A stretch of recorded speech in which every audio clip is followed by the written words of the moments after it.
In the gory episode of the killing of the Kogi-born Salome Adaidu, 24, too many questions are being asked about the motive behind the act, as the possibility of ritual undertone is being ruled out by observers.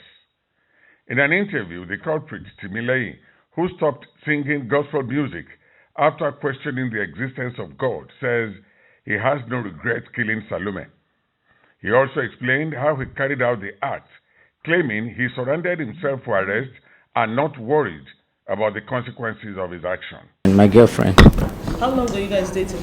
A year. For a year. How come none of the family members know that you guys were dating? Because it's actually complicated. It's complicated. So tell us about the complication. We don't get to see each other all the time. We're always coming around. Like for example, we have a lot of people around. We come around most of those times. So that's how it is. Did you kill Salome? Yes. Why did you kill her? Why did I kill her? Because if you don't have each other all the time, you don't have each other all the time. Is there a reason to kill? Why did you kill Salome? That's what I'm saying. We don't have each other all the time. Siri, call this guy for me. You are here now. Siri, you talked that time. Why you did you like this? Tell us. Sometimes it's not because we don't really have each other all the time.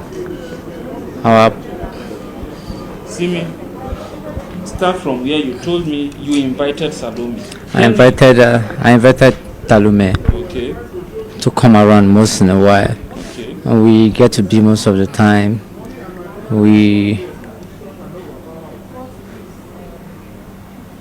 We've had a lot of things going on. All right. On that day when she came to your house, when you invited Narrate what happened on the day that you killed her. She came to my house and we're actually vibing. We're not actually vibing well. But based on one or two things, What is the one or two things? we started getting close to each other. And I saw that my vibe and her vibe came together. So that was how we came to be together. And that's how you killed her. Just tell us how you carried out, how long you planned to carry out the attack and how you executed it. It's not something I really planned on. Something that it happened on that day and it happened. Simi, Not like I had a plan in mind. Simi, Ma, you told me that when she came, you caught her doing something. You caught her sex chatting with another man. That was why you killed her. So tell them, what is it? What has she done to you to deserve this? Tell them. she was always cheating. She hid most of the things from me most times. How did you get to know? Because I saw her phone. How? When did you get to know? I saw her phone, like I said. What did you see in the phone that made you very angry? Most of the chat with the other guys. That's what I saw on the phone. So that was when you decided to kill her. Yes. Do you have any regrets? I don't have any regret. Okay, you don't regret killing her. I don't. Why? Because life is reciprocal. That's what I thought. Life is reciprocal. And if you must be with someone, you have to be reciprocal with that person. You have to understand what that person is going through so that you can actually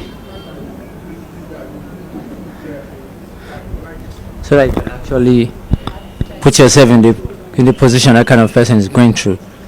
So that was why I didn't have any regret, because we were actually compatible. So that was why. So, Mr. Timmy, please narrate how it happened, what you saw that made you kill, and how you did it. What happened on that day? What happened on that day was very simple. I caught her cheating on me, and so I brought it to her awareness that she was cheating. She refused.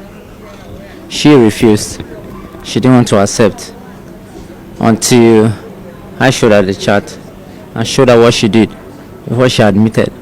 and told me she was sorry. It's never going to happen again. That was what happened. So afterwards, you now asked her to go into the bathroom. What happened? After that, I told her to go into the bathroom. She went to the bathroom and started some things. Immediately started those things. I couldn't take it lightly. I had to go into the room of where I can get some certain things that will happen. So I took the knife from the restroom and went it to her. Immediately she was lying her hand down. I held her neck and I did what I had to do, and that was it. When she died, what happened? When she died, nothing really happened. You went and took the cutlass, then what? I only took some parts of the knife, and that was it. That was what happened. So how were you caught? I wasn't caught. I surrendered myself. It's not true. How? You were caught trying to dispose? I surrendered myself. If I didn't want anybody to catch me, I would have done that. It's very simple. It's not true. It's simple, to be honest. Simi said he surrendered himself. Are you ready to face the wrath of the law? It's not a big thing to pay. It's not a big thing to pay. It's not a big thing to pay. So tell us, where are you from? I'm from Kogi State. I'll be 30 this year. You told us 31. I'll be 30 Initially, this year. you said 32. You now said 31. I'll be 30 this year, this October. And you say you have no regrets? I have no regret. Simi, What do you do for a living?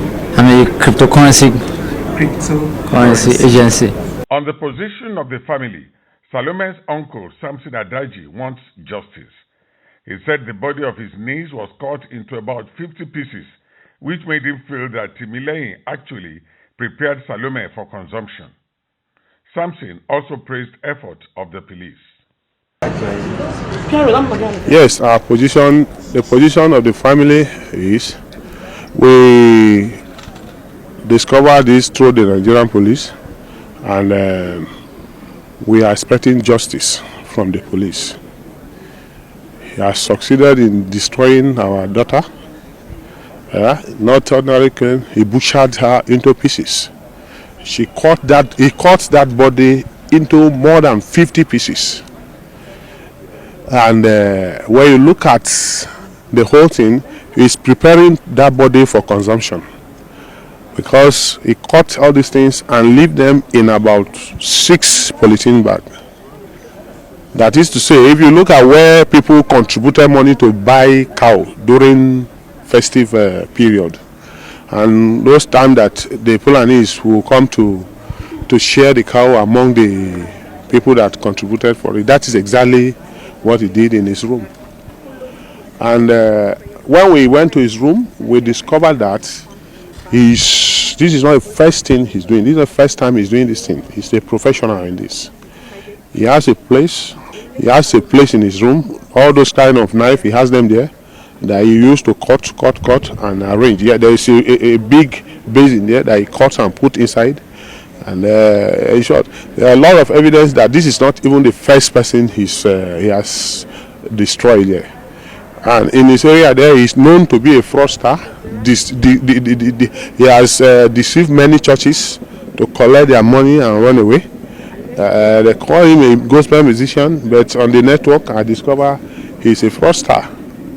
He has duped many people, committed a lot of crime before he landed himself in this business that he's doing now. I am suspecting him to be a human part trafficker, because the way he prepared those bodies is not meant for any other thing. It's meant for consumption. He cleaned it up for consumption. And also I want to commend the effort of the DPO of new Karishi division. He did tremendously. I was shocked at his effort in this thing. He started this work without anybody of the family being there to fuel him, to pay for paper for case. all this. He didn't look for me for anything. When the call comes that I lost, that my daughter had an accident and he was in OK General Hospital, I came to OK General Hospital and discovered that it was not an accident, that it was a case of murder. And when I look at his efforts to get the situation controlled, I say yes, he tried. I commended him to the area commander of New Karo in Nasarawa State yesterday, his efforts. And also I'm here to even let the nation know that the DPO has proof that police were not what they are saying about them. And I am also looking forward to see a good result from his superior as we are handing over this case to the Commissioner of Police of Nasarawa State. Salome's elder sister, Esther, has been finding it difficult to come to terms with the killing, asking why, and why. The disease is my sister, my younger sister, and I feel very bad because I didn't just lose a person. We didn't just lose a person in my home. We lost a sister.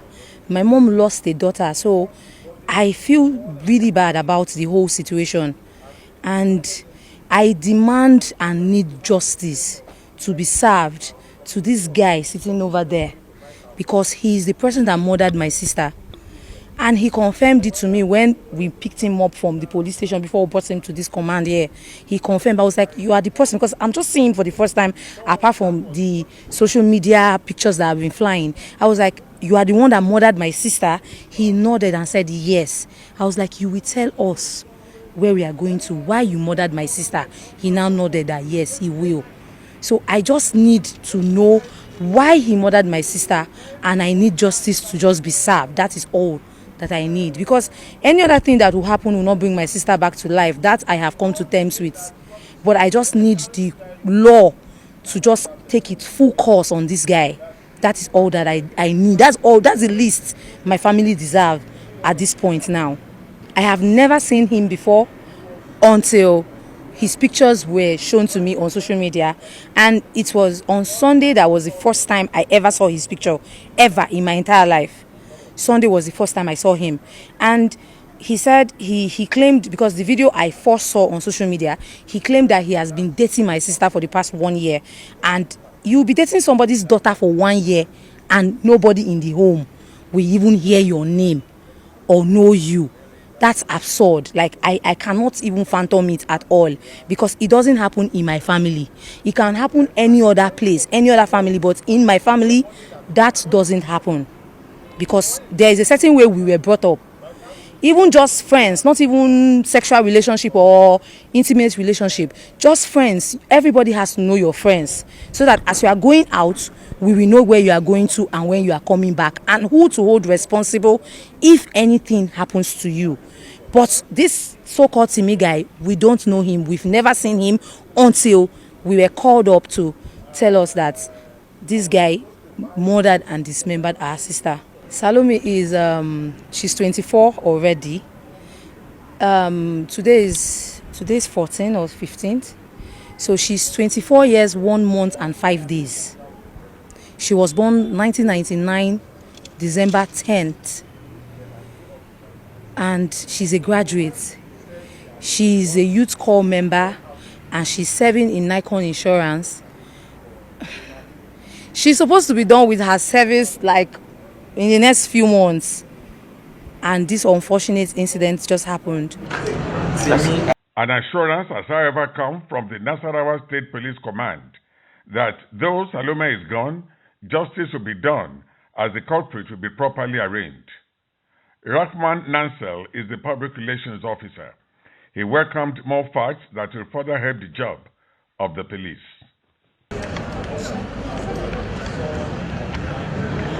Investigation is ongoing, and upon conclusion of the investigation, he will be arraigned in court for prosecution. I want to assure the family and members of the public, or we are calling on members of the public who might have any complaint against the suspect, to come forward with their complaints, and it will be looked into and investigated. I want to assure the family that This suspect will not be spared if found wanting. He will be charged to court for prosecution, and we call on them to avail themselves anytime the need arises. From Clearview News Desk, we don't have much to say but to ask, is this not a clear indication to end time?